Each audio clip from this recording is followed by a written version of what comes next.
are now listening to an inspirational message from the Greater Shiloh Missionary Baptist Church, where Dr. Michael Wesley Sr. is pastor. Please join the service in progress. Know that enemy is trying to knock you out. But the sad part of disconnectedness is after you've been out there in the boxing ring all day fighting against the enemy, and you get home and somebody in the corner slug you. Man, you can't win like that. You need somebody in the corner to be saying, getting that blood off you and giving you some smelling salts and telling you, come on, one more round, champ. You can do it. Get back out there. So you know, but the pacing of life can do you dirty. And let me somebody acting like they don't understand. Anybody got young children? Anybody got more than one young child? Let's have a moment of silence. Well, that's about the only silence you're going to get. I remember that stage. I remember that stage when both boys were young. I mean, man, they were in everything the school system could come up with. And in all of the other activities, my car was like the yellow cab, with a dome on it, man. Just with all of the business that I have going in my own life, all of the business she had going in her life, and then all of the activities that they have going. You remember that stage, don't you? When kids are going through sickness and all those kinds of things. I remember one period of time, man, when we went on about a 6-week stretch where it was runny nose and earaches and scratchy throats and all of this kind of stuff like this. And, man, once you get home in the evening, it's baths and bottles and dinner and dishes. Talking about the pacing. And if the woman has been there all day and the man has been gone, man, the man come home and he think he's exhausted and she ran out of gas by noon. But I remember distinctly one particular time, man.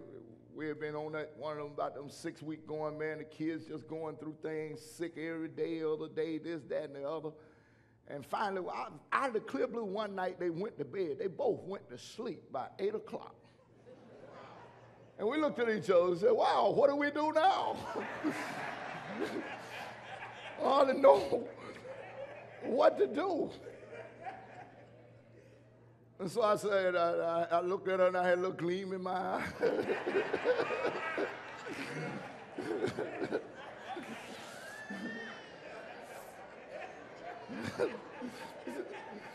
We're going down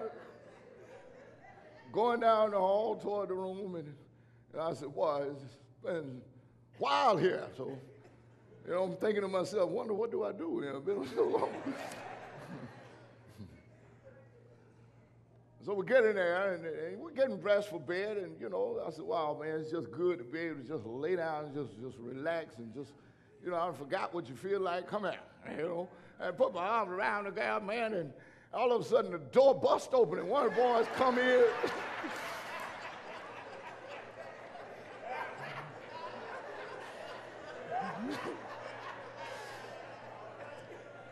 That's life.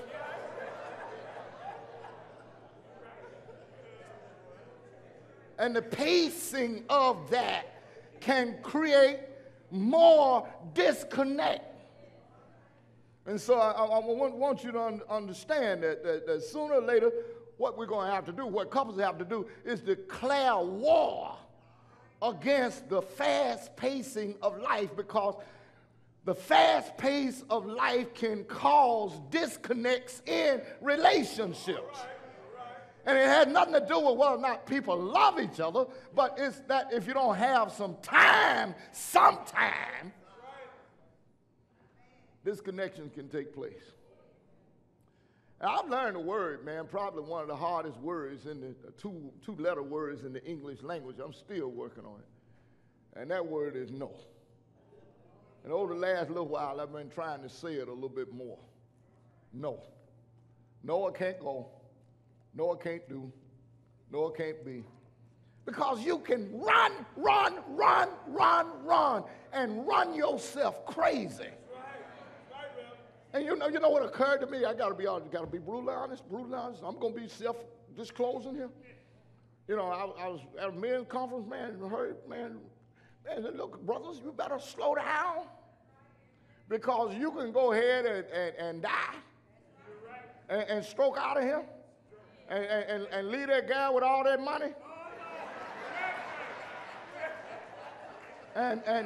And somebody else who got time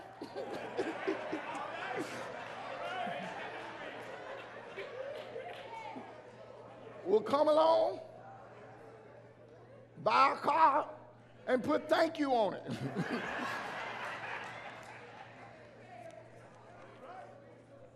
So you got to declare war against this fast pacing. So I want to. We haven't had any homework during this series, so I want to give you some homework. Can I give you some homework?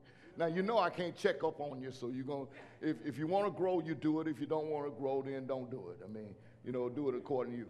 But if you're in a relationship, then arrange a talk in an unrushed setting with you and your spouse, so that you can just sit down and talk about the pace of life and assign a percentage of how much the pace of life is leading to the disconnects in your relationship.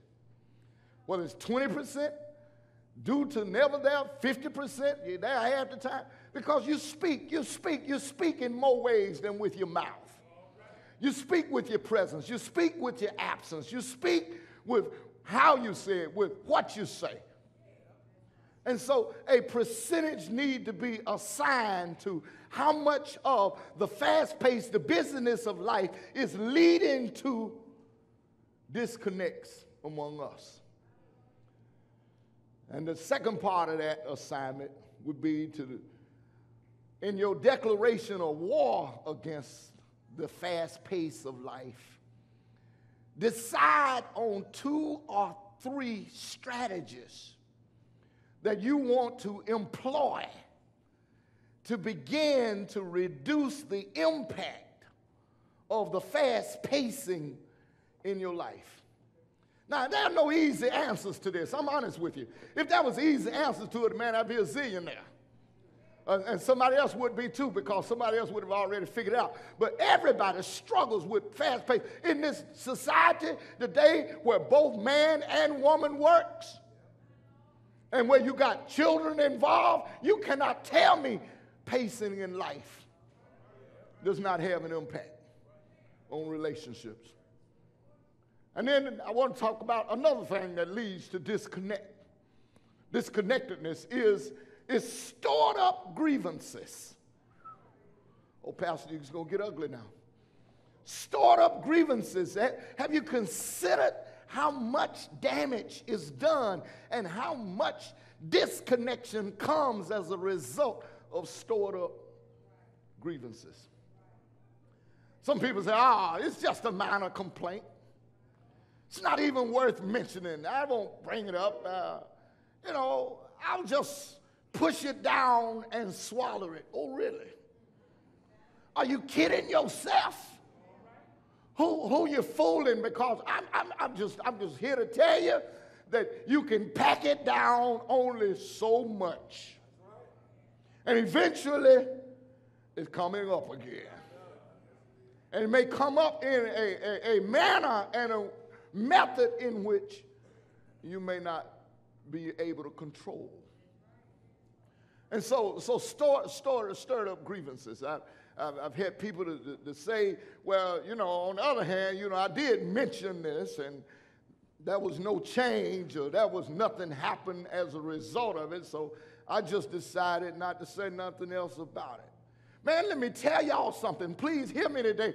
You can pretend, you can push that stuff down, you can act like it's not real, but stored up grievances become a supercharged emotion, and it will become a feeling killer. You can walk around with resentment inside of you. You might not say it. You may not ever look at it. You know how we used to do. Somebody needs to know it's the truth. You know how kids used to do. Kids even do it today. You know, you say something to them, and you walk off, and they look behind your back, and they say, behind your back. Well, don't you know that sometimes spouses do that? I won't put Mike on the spot today. I remember when he was 2, 3 years old, just talking real good. And one morning we were going to work. We had one car. And so we got out in the car. We had I guess, some differences of opinion inside. And she went on out to the car first and got in, took the baby and put him in. And I came out and I got in the car, got in the driver's seat, and he reached up and tapped me on the shoulder. He said, "Daddy, Mama called you a name."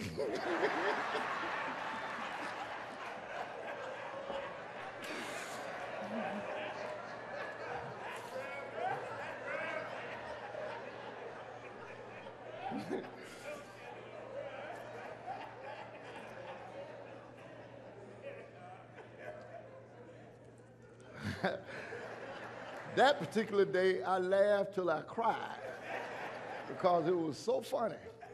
I said, see, and I need y'all to understand. You think you can say anything you want to say in front of your children. It's coming back again. They'll repeat it. They'll embarrass you. There was another little girl who was sitting in church one Sunday, man, and you know, the church service was going on, and all of a sudden it got to a lull where it got real quiet, and the girl just spouted out the commercial, "Reuniti over ice."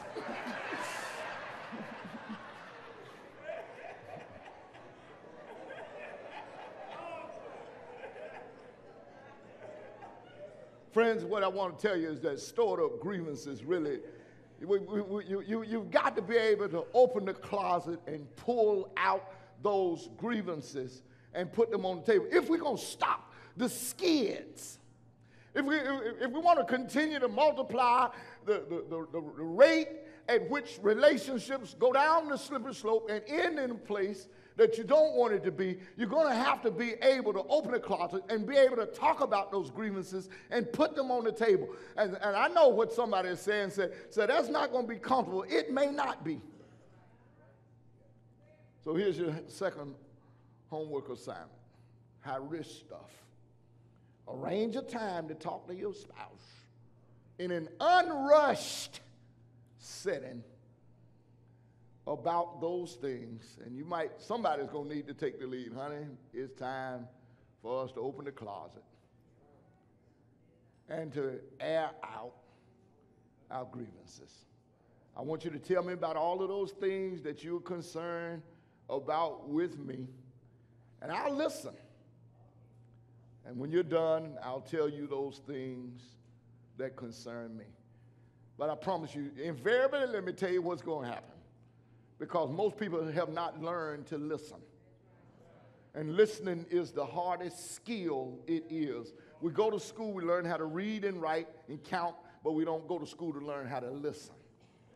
And see, people can be tolerant up to a point. And you can sit there and listen. Okay, baby, I'm going to listen to all that you say. And then they start talking, and they get to a point. Wait. That's where you're wrong at right there. Now, see, this is what happened. See, what happened was, and we go there. And we never allow the other person to get out what they really are trying to say. So consequently, you don't really adequately hear the grievance. And as a result, the grievance doesn't get solved. And it goes back into being pushed down and pressed again. And when that kind of stuff takes place, listen at what I'm telling you today. I know the scripture has said, husbands, love your wives, wives, submit yourself unto your husband. But when there is not that ability to communicate because a person has pushed this down, they begin to feel devalued and unappreciated. And that begins to cause an internal sulking and an internal anger. And that can be, my sisters and brothers, a romantic killer. Now, you can say what you want to say. I'm telling the truth. But the Bible says that if you're going to speak to each other, speak the truth. How? In love. In love to each other. Get those grievances out. It might take more than one conversation. It might take more than one unrushed dinner. It may take many, many ones to get it out. And you may have to bring in some help. You may even have to go and speak to someone. But whatever it may be, I believe that is necessary in order to keep your romance alive. But then I brought one more note that I wanted to share with you today. And I want to let you out. I want to tell you that, thirdly, you have to decide on, and I guess this can be your third homework assignment, on how you can improve the fun side of your marriage. You know, marriage is supposed to have some fun in it. This person you've chosen to be with, you ought to be able to enjoy what? Each other, time together. And so much of what happens in relationships has caused all of the fun to be taken out of it. And so we need to sit down and think about how can you improve fun in your relationship. I need help in that regard. I've become almost a workaholic. And I work so much because sometimes there's a lack of fun. And as a preacher, pastor, there's not a whole lot of places, things I can do. You know? And that's just real. And so consequently, you know, there are some limitations. Well, not really limitations, it's just really they need for creativity. What I've spoken to you today are experiences out of my own life. I know what the scriptures say, but I am a victim of the fast pace of life. You have no idea of what it was like to be a principal of a school and a pastor of a church at the same time. To run, and then have small children and in graduate school. I'm telling you, it almost carried us down a slope to disaster. So I want to warn you and I want to help you. Watch out for the pacing of life. And then I want to tell you the truth. I want to remind you again that you got to be careful about suppressed grievances. Because what they do, they build a barrier that becomes higher and a wall that becomes taller. And you live almost with a lie because you live with the knowledge of knowing that you haven't been brutally honest. And that kind of stuff, my sisters and brothers, can lead you to living with murmuring and under your breath kinds of stuff and eye rolling, what we call eyeballing, and resentment within. And so I want to warn you, got to be careful. And then I want to warn you again that you got to understand that you need some fun sometime. You need to be able to laugh and lighten up and enjoy and be able to do some things that you enjoy doing, because let me tell you something. You live on earth once. When this life is over, brothers, it's over. I'm going to live as long as some of you, but I haven't seen nobody come back. And I'm going to see nobody, do again what they wanted to do. So I just want to let me speak to the young men here today. Man, don't live your life with regret. Young ladies, don't live your life with regret. Don't live your life with regret. Do things now. Enjoy things. Keep God first. Because the whole picture is a picture of oneness with Him. And if you can get that clear, it'll make it a little easier for you to see what this is supposed to be. God loved the church. Jesus loved the church. How much did He love the church? He came down through 42 generations. Didn't He come? Anybody believe that He came?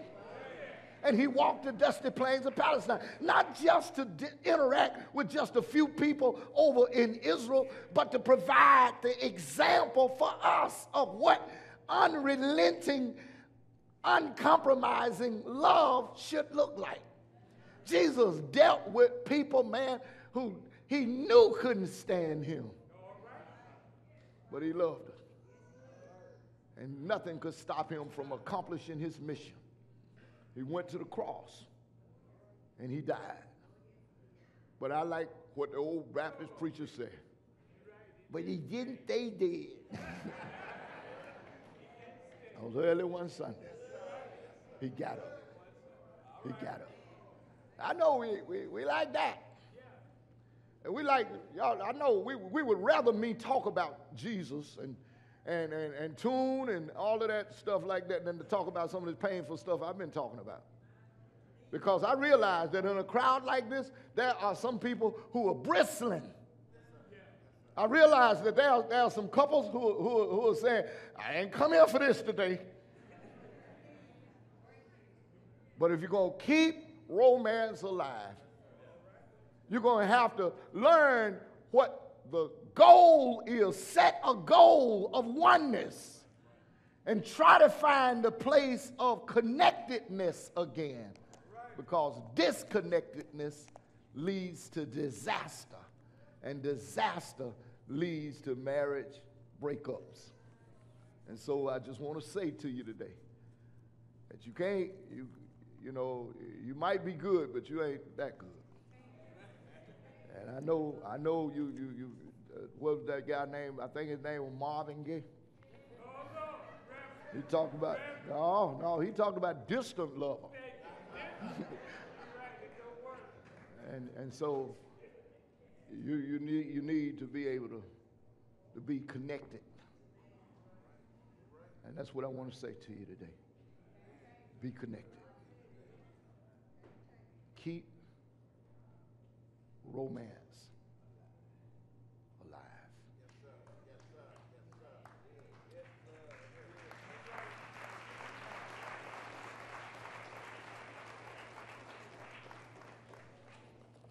sir. I brought these little cards with me. We were kind of piddling around through the house yesterday, and I was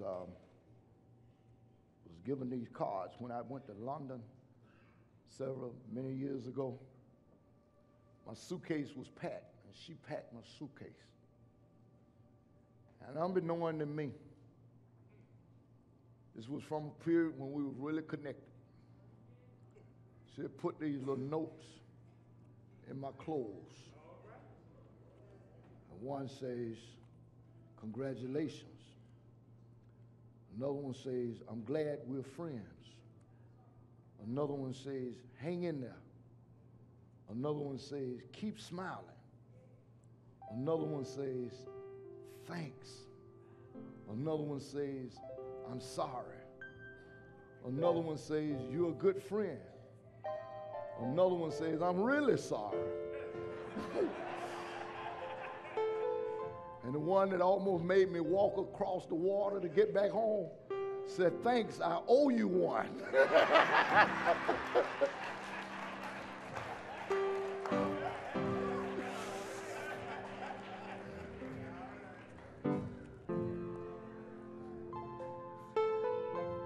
want to say today, if you're here, the key to oneness is being one with the Savior first. You're just not going to be able to do it. You're just not going to be able to make it and to be who you need to be with someone else, for someone else, if you can't be one with God. That's the picture. When that relationship is right, it makes it easy to be one with somebody else. See, that's why I love to call the name Jesus, because it's something about it. Have you realized that it's something about that name? Something about the name Jesus. It heals me, soothes me, calms me, restores me, brings me back to the center of self, picks me up. So you need him. And when he's in your life, then it makes it easier for others to become part of your life. So I just simply want to give you an opportunity this morning. If you're here, ask Jesus to come into your heart. Right where you sit. This is a personal prayer. I say, Lord, come into my heart. Forgive me of my sins. Help me to be the man, the woman, the boy, the girl that you want me to be. I believe you are the Son of God. You came into the earth. You died on the cross. You were raised the third day. And now I want you to live in my heart. Friend, if you prayed like that, your prayer, your life changed. But not to be discriminate, I want to pray. Ask someone else to pray a different prayer. If you're married and you're in a difficult place, I want you to pray, Lord, help me. Help us. In this difficult place that we're in, it's a place of disconnectedness. And help us to reconnect. Help us to look at it and to work on it. To look at the pacing of life. To look at the unresolved grievances that we have. And to find ways in which we can have more fun together again. God, I know you can help us do it. Those of you who have healthy marriages, just pray again yourself. Pray, God, help us. Keep your hand on our marriage. Keep your hand on our relationship. And we may continue to be the people that you want us to be. Hope you enjoyed the broadcast. You have been listening to a message from the Greater Shiloh Missionary Baptist Church, where we are reaching the world for Christ, located at 2135 Jefferson Avenue Southwest, Birmingham, Alabama 35211. For a copy of a CD or DVD, you can reach us at 205-925-5972 or visit us on the web at www.greatershallow.org. For an uplifting message, please join us for the next broadcast.